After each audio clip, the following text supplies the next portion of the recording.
200 mètres, continuez sur l'avenue Mars-Olympia-Artelot.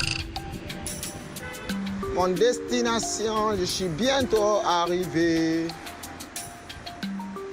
Bonjour. Je vous en prie. Bon appétit. Là, tu les trouves directement en bas. C'est les bons clients. Voilà. Là, je suis bon. Sur son vélo, par tous les temps, semaine comme week-end, Bafodé pédale pour le compte d'Uber Eats, l'un des géants de la livraison. Oh, il y a mes amis qui sont là. Ils sont nombreux. À Grenoble, 160 000 habitants, les livreurs seraient environ 700. Un chiffre en constante augmentation. On attend le commande. S'il y a une commande, s'il donne à quelqu'un, ça sonne, il prend et il s'en va. Après, dès qu'il livre, il revient ici encore.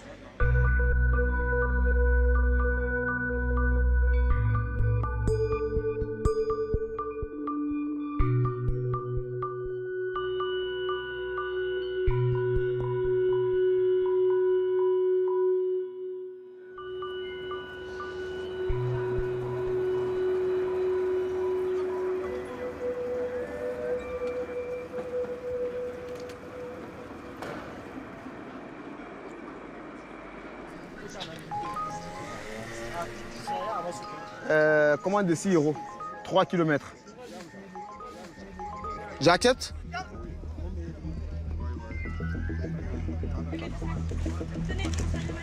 Merci.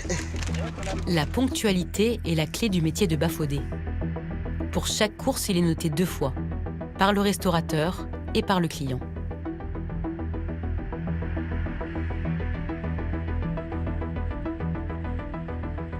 Surtout, il ne faut pas que la nourriture soit froide, parce que s'il est froide, le client peut se plaindre. Ah, s'il se plaigne, tu risques de perdre de points, parce qu'il va te mettre à une mauvaise note. Si sa moyenne baisse trop, la plateforme peut décider de fermer son compte sans plus de justification. Pas de transparence non plus pour le tarif des courses. Il est fixé par un algorithme. En 2 ans, les livreurs disent avoir perdu 30% de leurs revenus.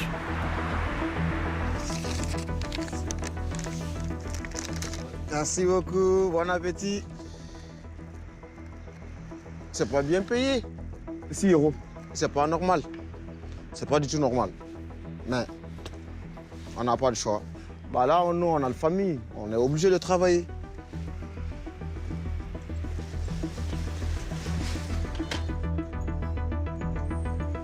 Eux ne nous considèrent pas. Actuellement, nous, on travaille pour eux comme des esclaves.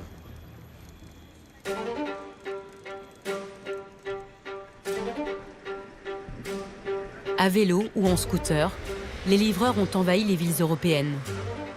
Payés à la tâche, sans protection sociale, à la merci des règles dictées par les plateformes, ils sont les symboles de l'économie ubérisée qui s'appuie sur ces travailleurs précaires. Selon Uber Eats France, près d'1 sur 2 seraient nés à l'étranger. À mesure que leur nombre grandit, leurs conditions de travail se dégradent. Mais la riposte s'organise. Partout en Europe, les grèves se multiplient et les livreurs s'unissent pour réclamer des garanties sociales et financières.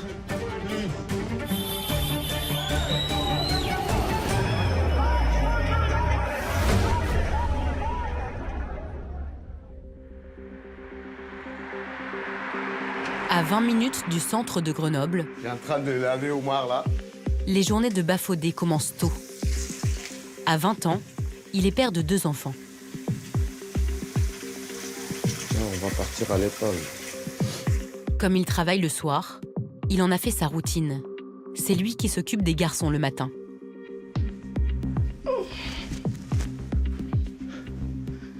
Quand tu auras dessin. Dessin. S'il te plaît, dessin.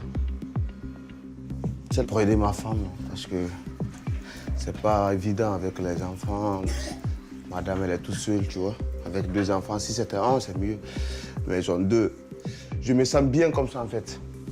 Tu vois, là, j'ai le temps de faire mes trucs, de s'occuper de ma famille, tranquille. Voilà. La journée, son épouse reste avec Kanjoura, le petit dernier. Prends ta veste. Oumar, l'aîné, va à l'école depuis cette année.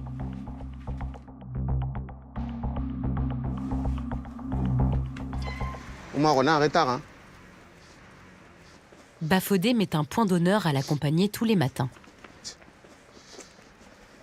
Mon fils, il aime trop l'école. Hein. Alors, il aime l'école. Aujourd'hui, si j'avais le temps là pour finir mes études, je peux le faire, mais là, maintenant, je n'ai pas le temps pour faire ça maintenant. Là, je m'occupe de mes enfants pour qu'eux puissent venir quelque chose, ce que moi, je n'ai pas pu faire. C'est la raison pour laquelle je prépare bien leur avenir, parce que l'avenir d'un enfant, actuellement, il est tout petit, c'est l'école. Bonne éducation.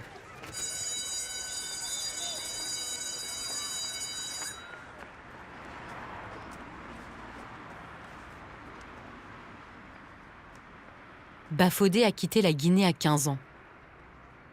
Son périple l'emmène alors à travers le Mali, le Niger, la Libye et leurs prisons. Puis il affronte la Méditerranée sur une embarcation de fortune. Ils ont appelé directement les secours. Les secours, on les a vus venir vers nous. Après, tout le monde a commencé à pleurer parce qu'on ne savait pas si on va s'en sortir. Ils nous ont jeté les gilets. Après, ils nous ont fait monter dans leur bateau. C'était le 1er août. Je me suis mis le pied en Europe. Le 1er août 2016. J'étais très, très content. Je voulais venir en France parce que tous les Guinéens parlent français. C'est la France qui nous a colonisés. Tu vois, si je dois rentrer dans un pays, c'est la France. Je ne connaissais pas Grenoble, mais j'ai mes amis qui m'ont dit, viens à Grenoble.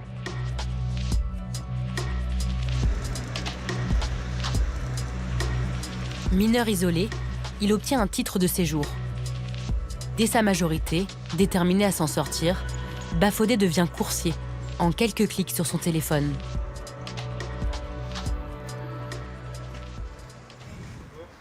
Bonjour. C'est quel nom, s'il vous plaît? Marwan. Ah, c'est ça. Au revoir.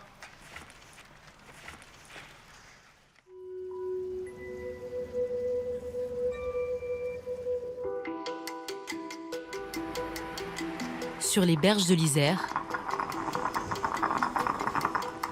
une autre livreuse à vélo commence sa journée. J'aime beaucoup le sport, j'ai toujours pratiqué énormément de sport en extérieur. Et du coup, le vélo, c'est devenu très vite en fait, une passion, un bien-être en fait, au quotidien pour moi.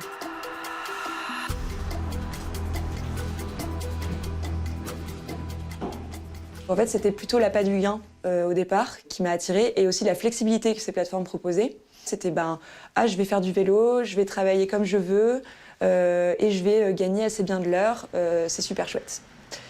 Sauf que très vite, je me suis rendu compte en fait que je m'étais fait un peu avoir. C'est la flexibilité que l'ubérisation vend, mais derrière tous les avantages sociaux du salariat, on les perd. Donc en plus, si on est sous-payé pour ce qu'on fait, ça devient vraiment très dramatique.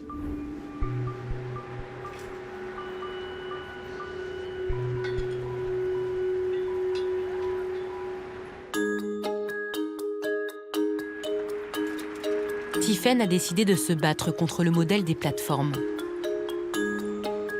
À 28 ans, elle participe à une petite révolution dans le monde de la livraison.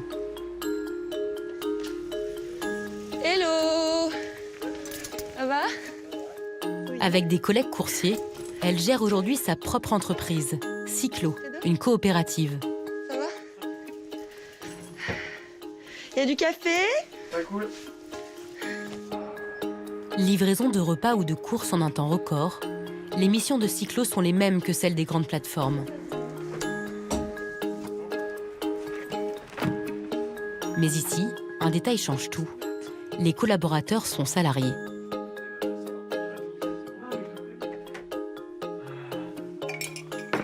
Aujourd'hui, chez Cyclo, on a une mutuelle et puis on a la prévoyance qui fait partie du système.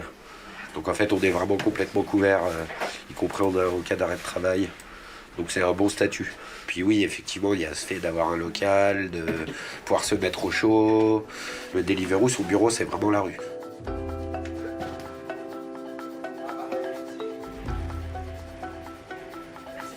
Tiffaine est co-gérante de l'entreprise. Mais comme tous les membres de Cyclo, elle est au salaire minimum.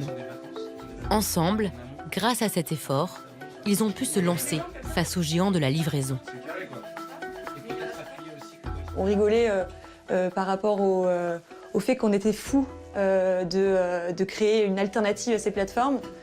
Donc fou en anglais, c'est sick. Cyclo, c'est un peu David contre Goliath. Pour moi, c'est essentiel de recentrer, on va dire, le travailleur au sein de l'entreprise et qui participe à son développement. Pour moi, c'est normal. Ça devrait l'être. Mais par contre, c'est vrai que c'est fou de créer notre projet pour le côté en fait, où c'est se mettre face quand même à des multinationales. La différence, c'est que derrière la plateforme, ce n'est pas une gestion algorithmique qui gère les commandes, c'est donc une gestion humaine. Chez Cyclo, la place de la machine est limitée. Ici, c'est Mehdi, le dispatcher, qui oriente les coursiers en ville en fonction des commandes.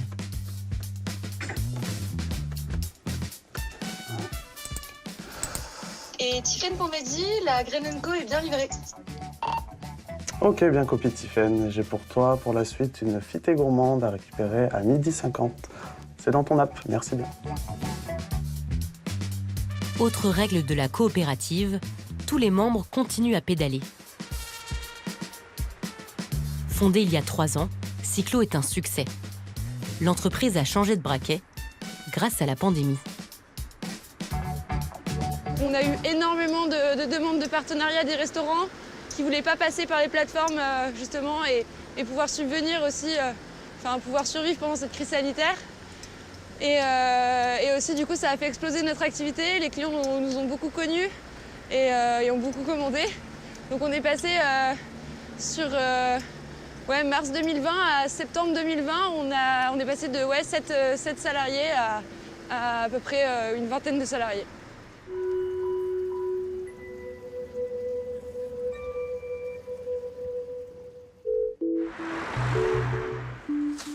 Avec la pandémie de Covid, la demande de livraison a explosé et le marché s'ouvre à de nouveaux acteurs.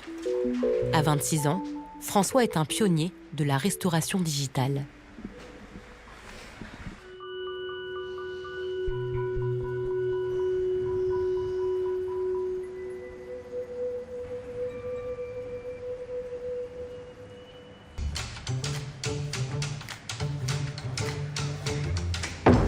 Le jeune entrepreneur gère 3 restaurants dans la région.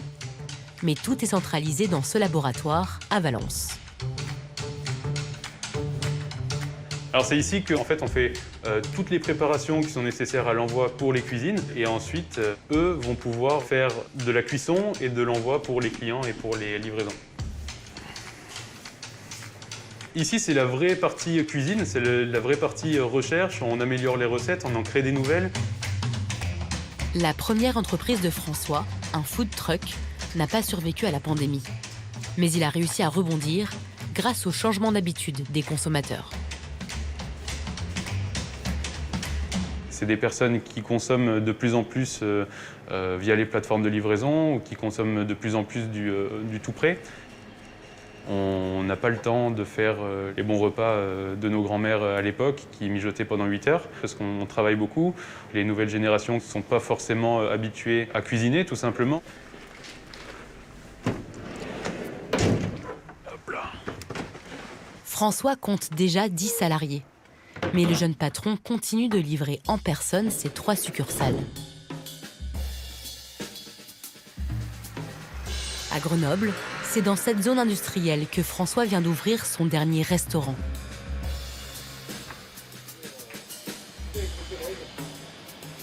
C'est bon les gars, j'appelle le livreur. Ici, pas de service en salle, mais seulement une cuisine de 23 mètres carrés pour cuire et dresser les plats avant de les confier au livreur. Dans ce secteur, on appelle ça une dark kitchen. Alors une dark kitchen, c'est une cuisine qui va servir ses plats uniquement en livraison ou à emporter, souvent via les plateformes de livraison, puisqu'ici on ne fait pas de surplace. Actuellement, on est complètement dépendant des plateformes de livraison. On fait avec, puisque en fait, c'est pas comme si c'était une contrainte, on l'a choisi. Au revoir. À la prochaine, salut. Bon courage. Ok. Bonne journée.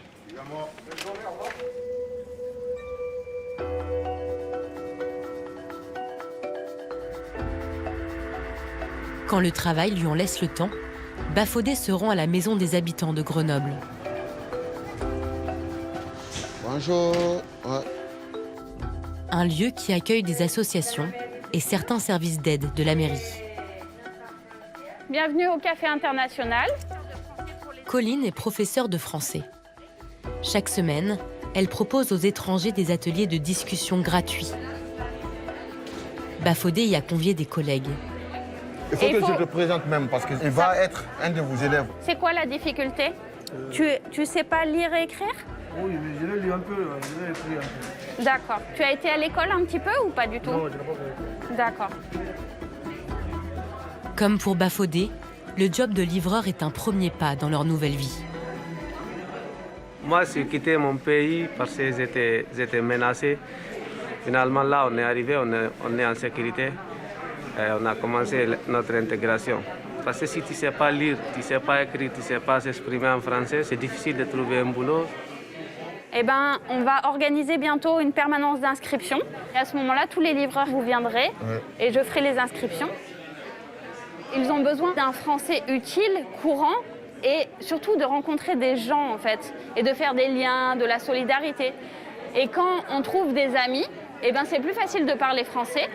Et les gens progressent beaucoup pour ça. Il n'y a pas que le français administratif de la préfecture et tout ça. Il y a un français d'amitié, de famille qui est important. Face au manque d'infrastructures des plateformes, la mairie de Grenoble commence à agir. 4 heures par semaine, elle leur ouvre désormais une salle chauffée pour recharger les téléphones ou aller aux toilettes.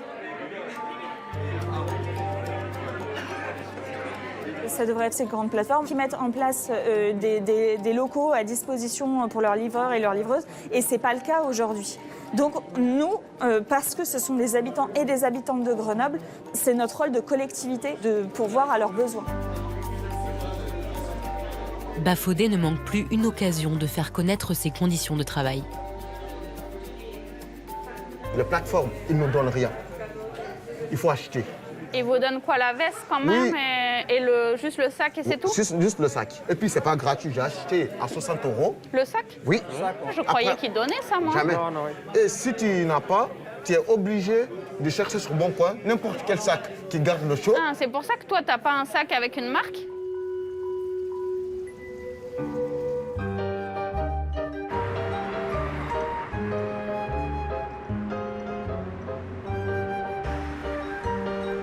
Co-gérante, coursière, Tiffaine prend aussi régulièrement la casquette de commerciale pour Cyclo. Je vais rencontrer un restaurateur, Dragon Pizza, qui va démarrer avec nous en livraison. Et donc je vais le former pour créer sa carte et gérer les commandes. Salut. Voilà. Yo. Ça va? Excusez-moi, je bassine ma pâte. Oh là là, là on est dans l'artisanat là. Hop. Cette pizzeria du centre-ville a choisi de lui confier l'exclusivité de ses livraisons. Avec l'application, c'est là où tu vas gérer les commandes qui vont arriver au fur et à mesure du service. Et c'est là aussi où tu vas pouvoir désactiver les produits. Ensuite, donc j'ai rentré tes horaires d'ouverture. Si tu as une fermeture, si tu as un changement d'horaire, tu peux nous contacter directement par mail ou par téléphone pour nous prévenir. Ici non plus, pas de service en salle. Les pizzas végétariennes à base de produits locaux sont à emporter et bientôt à livrer. Ah, tu veux dire de te mettre... Mais ça... Pour le patron, travailler avec Tiffaine est la prolongation de son engagement. On vérifie ensemble. Alors déjà parce que c'est une entreprise grenobloise, donc locale. Et d'où c'est important pour nous. On essaie de faire les choses bien, donc on a un travail d'artisan. Et donc ce serait dommage que sur la dernière partie, qui est la livraison, en fait, on mette l'humain de côté en se disant bah ça va être quelqu'un qui va être sous-payé, ça va être quelqu'un qui aura aucune protection sociale. Et donc on a envie de tendre vers une certaine cohérence par rapport à ça. À 3,50 € la livraison, les clients qui choisissent Cyclo payent le même prix que sur les plateformes.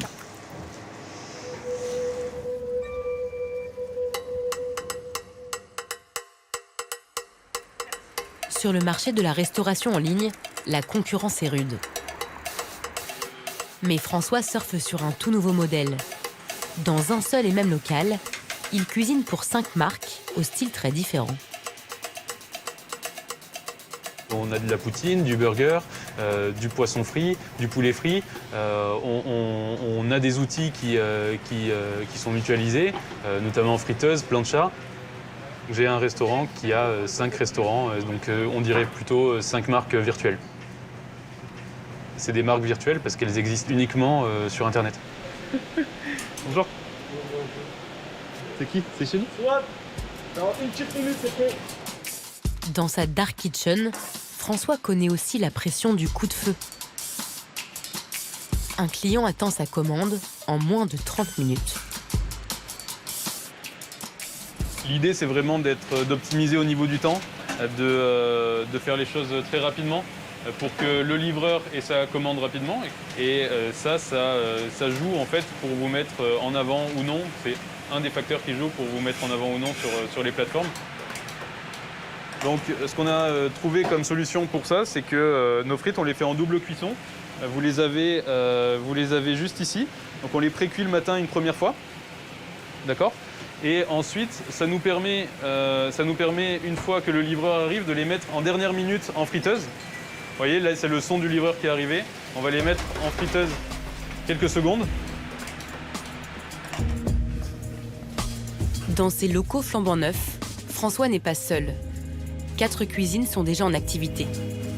Aujourd'hui, de nouveaux locataires viennent pour l'état des lieux du local numéro 6. Donc là, l'électricité, le gaz et l'eau. Donc le gaz, c'est juste au-dessus de toi. Donc le gaz, au moment où on se parle, on est à 0,21. C'est des kilowattheures. Ce commerce florissant aiguise les appétits. Les nouveaux arrivants ne viennent pas du tout du monde de la restauration. De base, en fait, on est issu du e-commerce. On propose des produits à la vente sur Amazon, Cdiscount et toutes les plateformes de vente en ligne. Et pour nous, en fait, on souhaitait se diversifier au niveau des produits qu'on propose et proposer de la nourriture, surtout avec le confinement, ce qui a été une belle tendance, une belle vague pour nous. Ça a été une logique. Et du coup, on va associer ce qu'on connaît, nous, dans le e-commerce, à la nourriture, au restaurant. En louant cette cuisine, Ensuite, vous avez le chauffe-eau. Bonjour, monsieur. ces investisseurs font le même choix que François, être dépendants des plateformes et des livreurs, mais sans s'encombrer de personnel. En réalité, ce qu'elles vous apportent, les plateformes de livraison, c'est de la visibilité, c'est des clients tout de suite. C'est-à-dire que vous ouvrez votre restaurant, vous n'avez fait aucune communication, vous êtes visible, sans pour autant avoir le problème des livreurs. Parce que quand vous avez des livreurs, il faut avoir des clients qui commandent, il faut avoir des scooters, des assurances, des salariés qui parfois ne viennent pas, sont malades, etc. Et du coup, en fait, le restaurant se décharge de ça et s'occupe uniquement de ce qui est essentiel pour lui, c'est-à-dire la nourriture. Ouais, ça marche. Allez, bon courage. Ouais. Des centaines de milliers de repas sont livrés chaque jour en France. Une mission de plus en plus risquée. En 3 ans, 11 livreurs à vélo sont morts en travaillant. Régulièrement, cette association grenobloise distribue aux coursiers du matériel de sécurité. Mettez-le, tant qu'il y a à faire, c'est fait pour, hein. Si c'est pour le mettre dans le sac, ça sert à rien. Ça nous intéresse de savoir si vous vous sentez en sécurité sur la route, si je vois une petite grimace, ça veut dire non? Ah, ça veut dire non, ouais. Ok. Parce qu'il y a beaucoup de risques. La voiture, il y a d'autres personnes qui roulent trop vite. Ok. Ils sont derrière, tu sens que tu ne sens pas en sécurité, vous voyez? Ils appuient un peu, quoi. Ouais, Ils ouais, font un peu de pression. Ouais, c'est ça. D'accord. Bafodé aussi travaille la nuit. Jusqu'à présent, il a toujours évité l'accident. Bonsoir. Est-ce que vous voulez un petit thé? Bien sûr. Est-ce qu'un petit gilet, ça vous va? Ouais, c'est bon aussi parce que si tu portes ça la nuit, Mais comme ça, on vous voit ça bien. brille, ouais. On n'est pas en sécurité quand même. Ouais, il y a beaucoup d'accidents. Parfois, le sol est glissant, tu peux tomber et parfois aussi s'il fait trop froid, c'est trop dur pour un vélo en fait de se déplacer.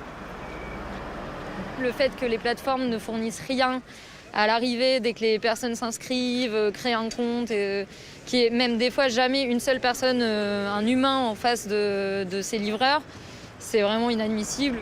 Les plateformes ne font pas du tout leur boulot, notamment de les former correctement et de leur garantir des choses si jamais il y a des accidents, des choses comme ça.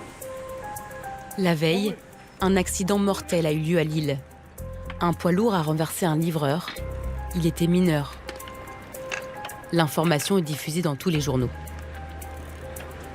16 ans, c'est en dessous de l'âge légal pour travailler pour l'entreprise. Le cycliste pourrait avoir eu recours à un compte prêté ou loué par un autre coursier majeur, une pratique courante, notamment pour des jeunes sans papier. Une enquête interne a également été ouverte par Deliveroo. Un des enjeux est de savoir si le cycliste était connecté à la plateforme au moment de l'accident. Ça m'a bouleversé même. Bah oui. Ce que j'ai entendu là, ça m'a bouleversé. Carrément. Ça fait mal au cœur, à tout le monde, surtout à l'âge de 16 ans. Tu ne peux pas donner une compte à une mineure de travailler. C'est le monsieur qui a donné le compte à le petit, c'est lui qui a mis le petit en danger.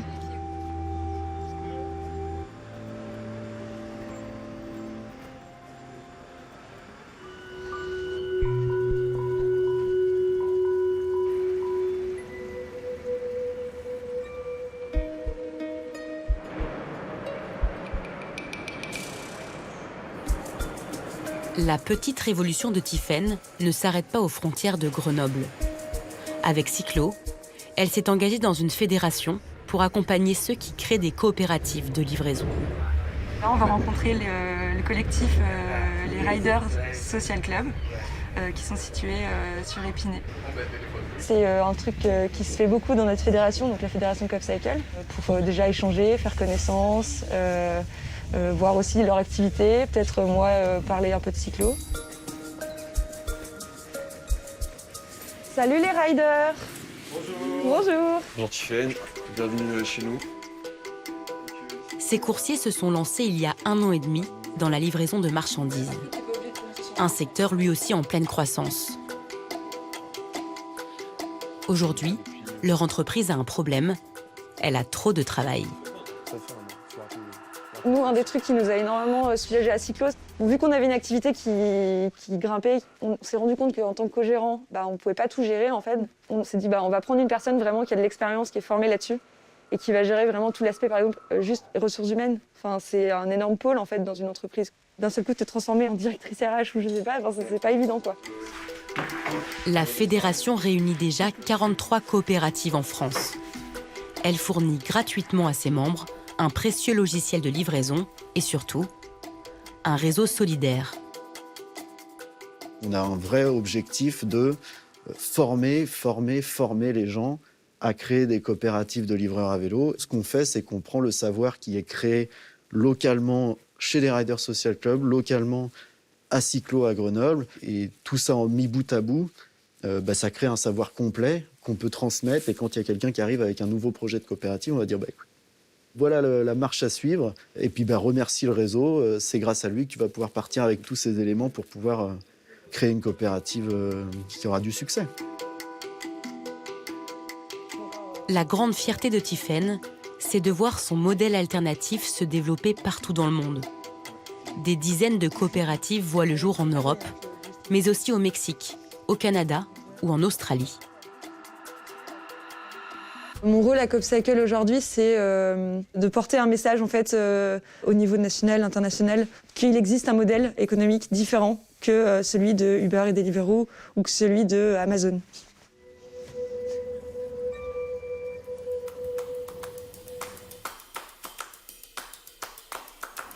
La société Uber Eats, avec qui travaille Bafodé, n'a pas souhaité répondre à nos questions. Les coursiers ont souvent la même difficulté. La multinationale a un représentant à Grenoble, mais il ne rencontre les livreurs qu'un par un sur des questions individuelles. Marco, ça va? Pourtant, les livreurs commencent à formuler des revendications collectives.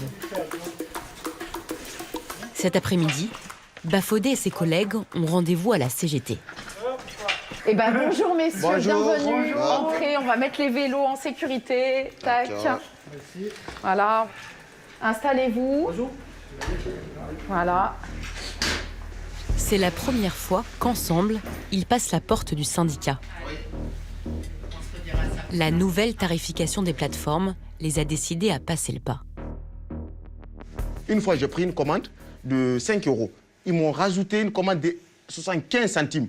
J'ai parcouru 2 km pour 75 centimes. Ils s'en foutent de nous. Même si on réclame quelque chose, il n'y a personne qui vient en aide. Difficile pour les syndicats de défendre activement les livreurs à cause de leur statut d'indépendant. Mais ils peuvent prodiguer des conseils juridiques et stratégiques.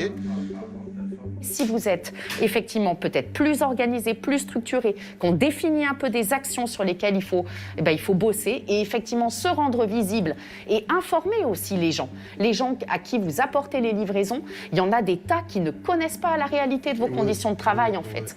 Si aujourd'hui, ces travailleurs-là ne s'organisent pas et si nous, on n'est pas solidaires, en fait, c'est toute la société qui va finir comme ça.